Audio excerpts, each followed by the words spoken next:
In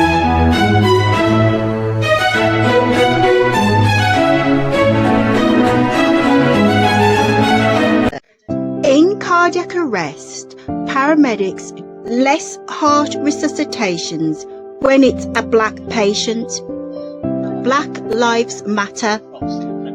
In the UK, paramedics gives white patients top priority, not to mention the best hospital care. Black patients are denied hospital beds. Even kidney dialysis machines. Black patients are not given life-saving equipment. Only white patients are considered. No, it's a bad degree of racism within the NHS. A black patient suffer. White patients are top priority in the NHS. White people get the best medical treatment. Even black NHS staff was not given protective gear when dealing with COVID-19 epidemic. Even ventilators, breathing equipment is not given to black patients. White patients get life-saving equipment, not given to black patients. Black people were shortlisted when it came to COVID vaccination in the UK. Hello, it's Cardiac Champagne here and welcome to my YouTube channel. Today we'll be looking at the Black Lives Matter movement, impact it had on the media. In racism, via its silence and politeness. Racism is trending.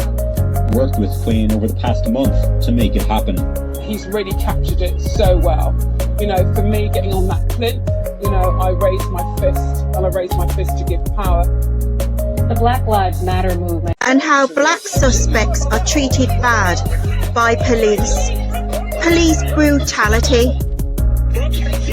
Unlawful arrest. Black people are treated badly and appalling by white police officers. The stop and search laws in the UK. Black suspects 10 times more likely to be stopped by police. It's known as racial or profiling in the UK, where black people are stopped on suspicion of drugs.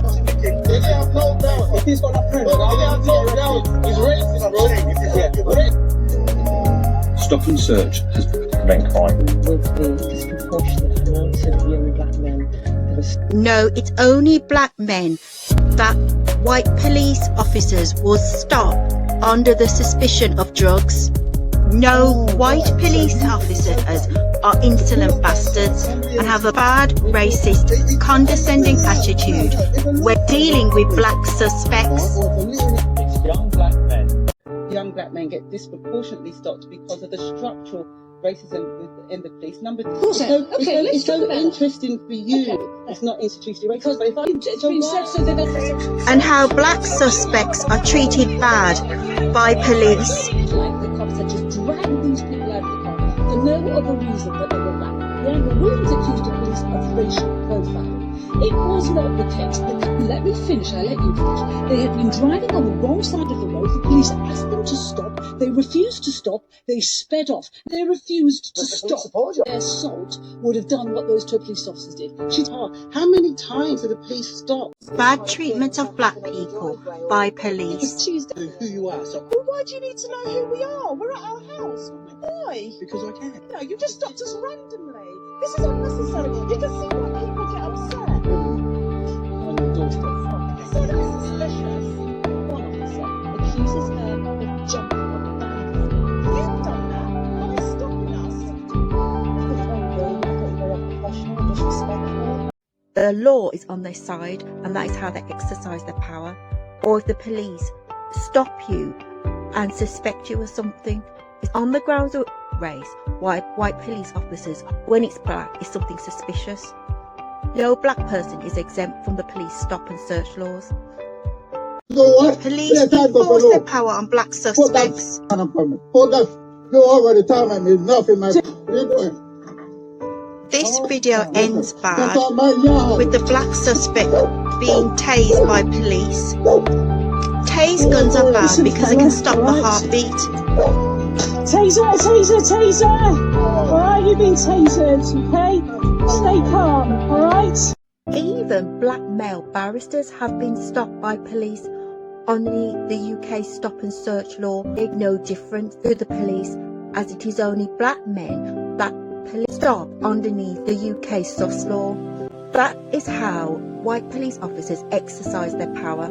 The head of the Black Lives Matters movement in the UK, defending herself on the Piers Morgan show. By virtue of this, shows me that you have a very rudimentary understanding of racism. So let me break it down to both of you. The institution, the reason why institutions are able to perpetuate racism is they rely heavily on covert racism, which is hard to prove, therefore it thrives. Let me just break it down some more because you clearly don't understand. Covert racism is racial prejudice that is subtle and discreet and often disguised. Give you an example. Hold on, I'll give you an example. I'll give you an example. I will give you an example. That's not right. What's not right? Racism, full stop. It should be stamped out. And it by virtue of the fact that you say that. You clearly don't understand. You don't think so. Covert racism is racial prejudice that is subtle and discreet. And it is often. Now hold on a second. Wait. This is the issue. You can't say my son lost because of his skin colour. Let me finish.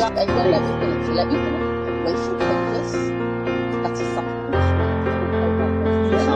Hold on, listen. Just listen. Because you're not understanding. The reality is, I can give you an example. You're not getting it. So, someone can come along and say, oh, I don't like Megan because she's this, she's that, she's alive, she's this, she's that.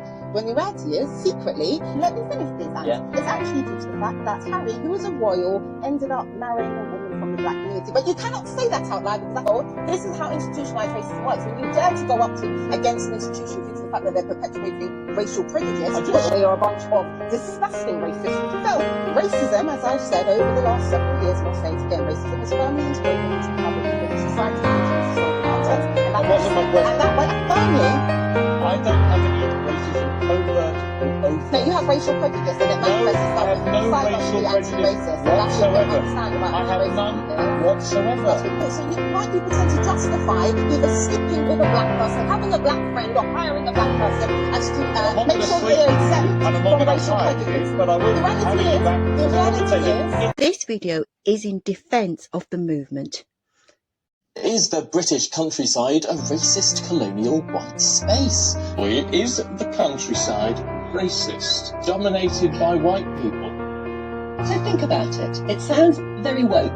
It's anti-racism activist Iman Ayton, who thinks the countryside racist, and farmer Gareth Wyn-Jones, who thinks it's not. The idea that it's this colonial white space that's not welcoming to anyone of a different hue. Okay, well, firstly, I don't fully subscribe to that. I think it's safe to say this whole entire country is a colonial space. So I have to admit, this comes down to the fact that this whole entire country has been proven to be racist or have issues with racial prejudice. So the countryside is not exempt from that. And what people fail to realise is that in these particularly these spaces that are particularly dominated by white people, it can end up being it can feel quite exclusive. The reason why is because these individuals share the same culture, same values, which includes food, language, music, etiquette, manners, hobbies, etc. So when someone new comes along that's different, they can end up standing out like a sore thumb. They can end up not potentially fitting in, and then they also have to contend with the racial prejudice that kind of lies within that area. So there's that interesting dynamic of not necessarily fitting in because you're different, and then also racial prejudice that I have in this country. But I want racial prejudice, we can have prejudice be a part of our brains. It's actually a normal cognitive process of the brains as a prejudice. We have our own prejudice, issue here at beautiful English villages, or the idea is that it is so white that it's not welcoming to anyone of a different skin colour or whatever, not welcoming to anyone else. This white British farmer is defending the countryside. No, he objected to the countryside being viewed as racist, but he had used a bad example of an Indian Pakistani man wearing a turban, opening a corner shop in the English countryside as an example. The white farmer claims that the white residents in the countryside had no objection to the Pakistani man opening a corner shop in the countryside. No, it's a bad example and a bad stereotypical depiction to use the man in turban as an example. Or anecdotes about your shopkeeper and etc. I appreciate the story, but the reality is, with all due respect, firstly, you are not a black person, so you can't actually speak in terms of lived experiences. Let me finish, please. You can't actually speak on lived experiences of black people. So when you say there's no racism, well, that's from your perspective with your lived experiences as a white man. What we can talk about is the many experiences of black and brown people that have actually moved into the countryside, and the amount of prejudice that he had to contend with. And this is why I speak about the lack of diversity, because what happens when you don't have many black and brown people in a particular area is that you end up leading with prejudicial views because you don't have a lived experience of a certain thing. Let me get a word in. I'm not actually referring to this. But I've got families consider other experiences of black and brown people. Please go ahead, Stephen. I do apologise. I just wanted to finish my point. I know, but you're not before you interrupt. Forgive me, but you're not going to get very far if you don't allow. You interrupted me. Yes, but that is my job. No, yes, that is my job. And my job is to make sure I say my piece. We've both got a job today, Stephen. Yeah, but the point is, what you did there is you brought up a case example of someone. Yes, but you dismiss his case example. That racist experience may well be in the minority, actually, of what is going on. Just like this, exactly. So just like this gentleman, he's actually talking as if he can speak on behalf of all of the countryside. He's actually talking as he just said it categorically. Listen to the word. No, he didn't. Yes, but you're not black. But I appreciate you. Can I finish, please? Can you give me an opportunity? We're talking about racism in terms of racism towards black people. Listen, what did I say that was racist, sir? Please make it clear. Gareth, what did I say that was racist? You just said that people like me are the ones that are racist. Please make it clear. What is it that I said that was racist and you have failed? So no problem. You can move on. I don't want to linger on this particular point. Well, absolutely. Okay, well, we'll leave it there. A bit louder.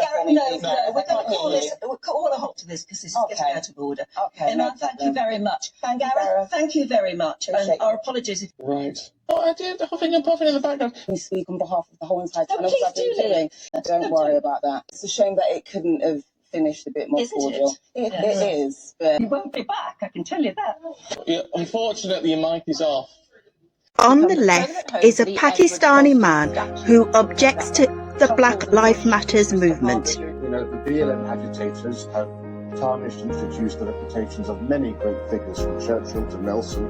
One second, please let me have my chance, my dear. The Slavery Month and threw it into the harbour.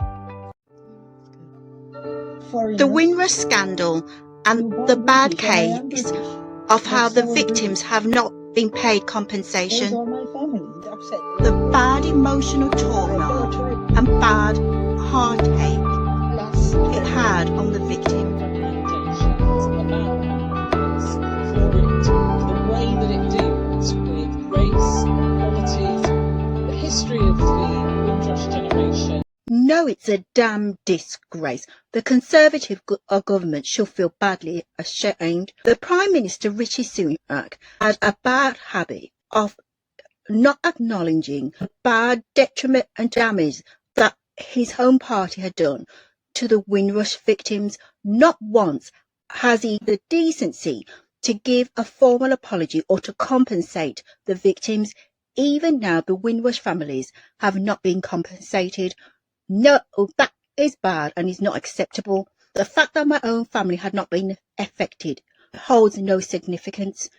It's a bad act of direct racism exercised on the black community in Britain. The Conservative Party had the power to enforce it. They didn't exercise it, had not exercised their power on white Jewish immigrants that entered the UK during or after the Second World War. They didn't exercise it on white Jewish immigrants, not like black immigrants from Commonwealth countries. There is a bad degree of direct racism exercised by the Conservative government. In my opinion, they're no different than the BNP.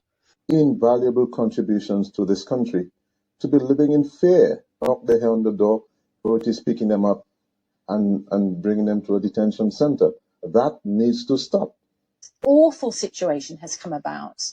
These people came in their thousands from Commonwealth countries after the Second World War to help rebuild the UK, and no record seems to have been kept to prove that they're actually British citizens with indefinite leave to remain. A number of them are found.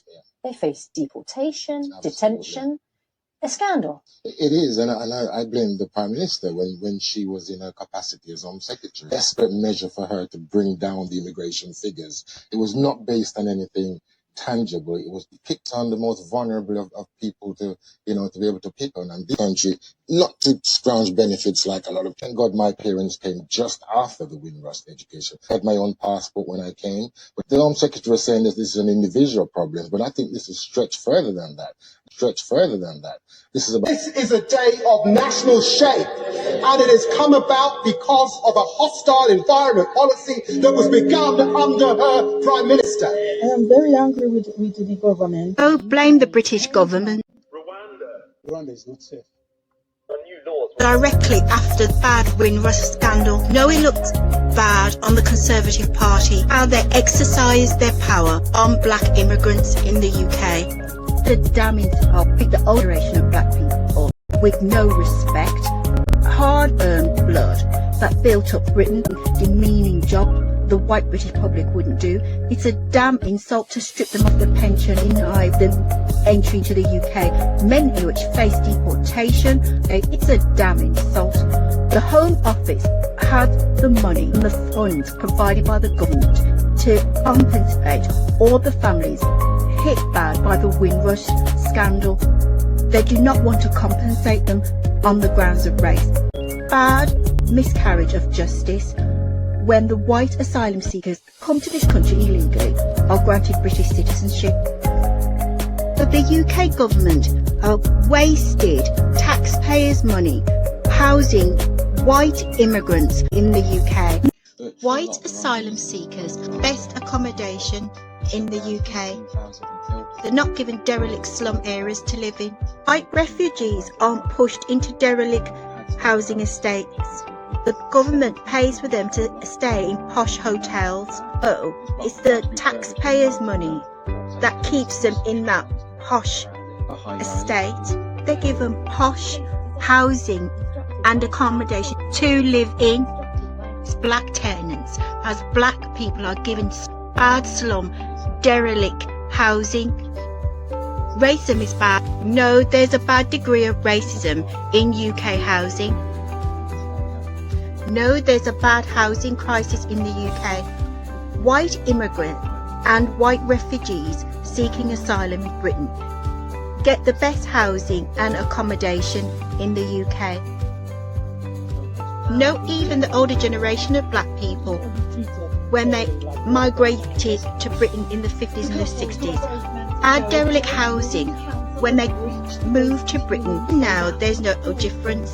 There's a bad degree of racism in UK housing. Oh, it's an insult when it's the older generation of black people's taxpayers' money, hard-earned taxpayers' cash, that the British government is used to house white immigrants in the UK. No, the Rwandan bill is a bad violation of human rights. It's only black subjects that the government would deport to that black continent. It's a bad degree of racism that should not be exercised on black immigrants from war-torn countries seeking asylum in the UK. Black refugees suffer bad, horrific, inhumane acts of bloody violence in their own continent. White refugees seeking asylum in Britain are granted refuge in the UK, not to mention are given British citizenship. Most white immigrants enter Britain illegally. white immigrants have bad criminal records and do bad criminal activity in the UK? No, there's a lot of white criminal gang activity in the UK. White immigrants from the Ukraine. No, Albanian criminal gangs run the UK.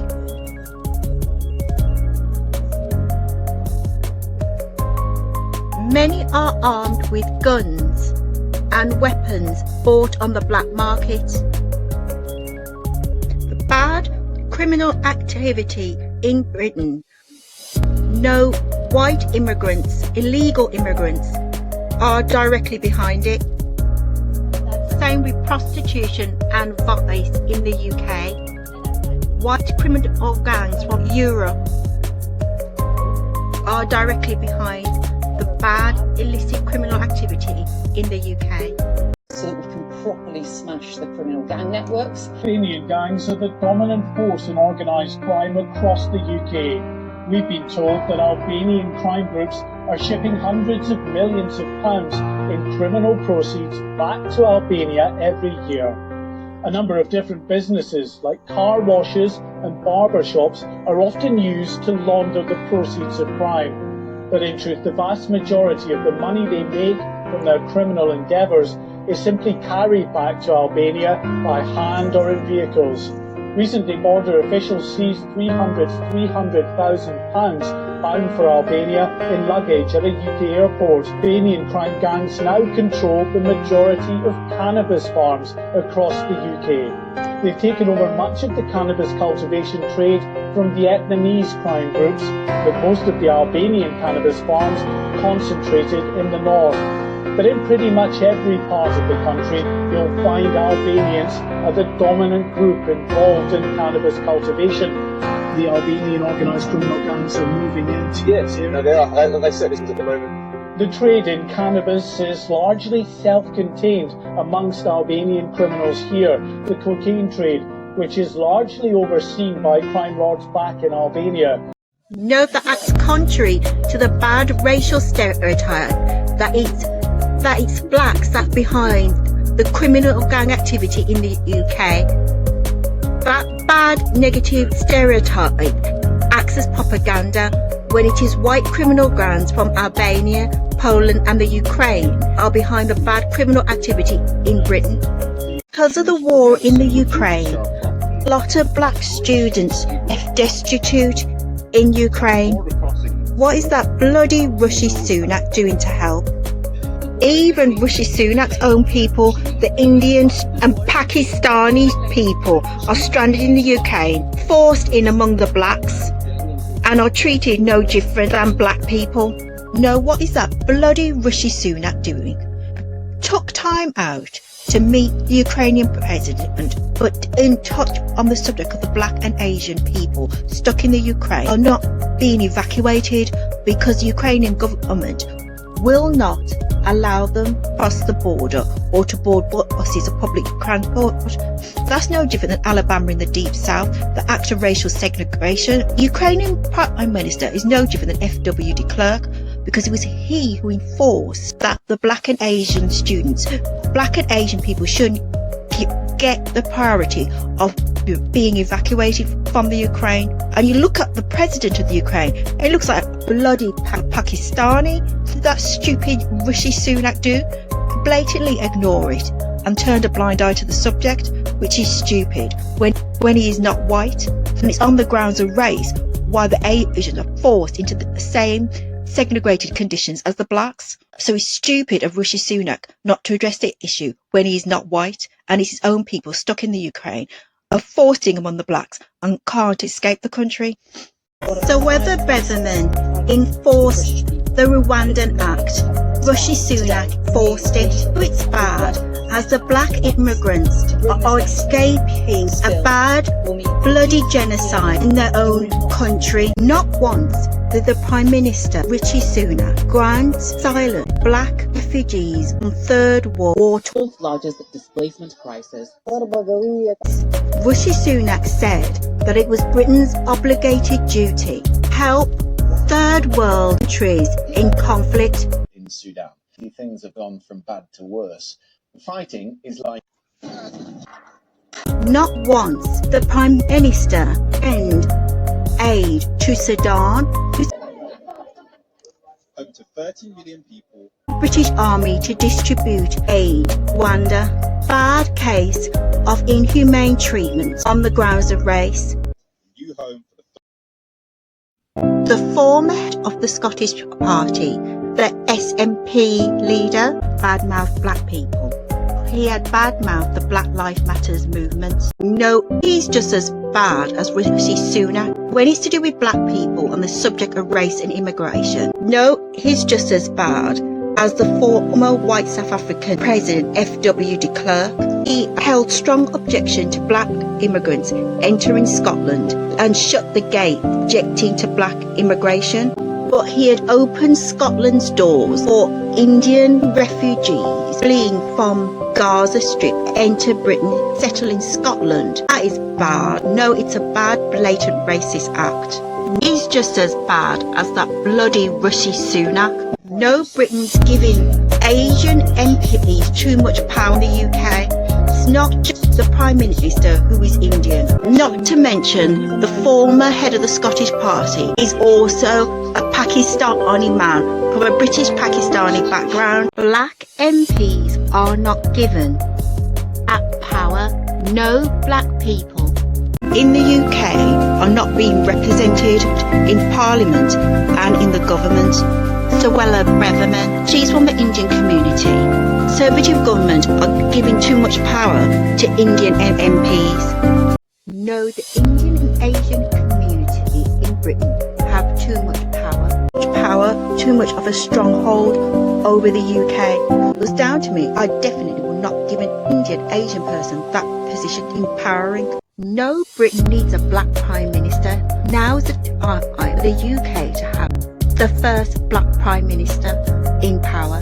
MP wasn't available. I'm definitely not giving it to Indian.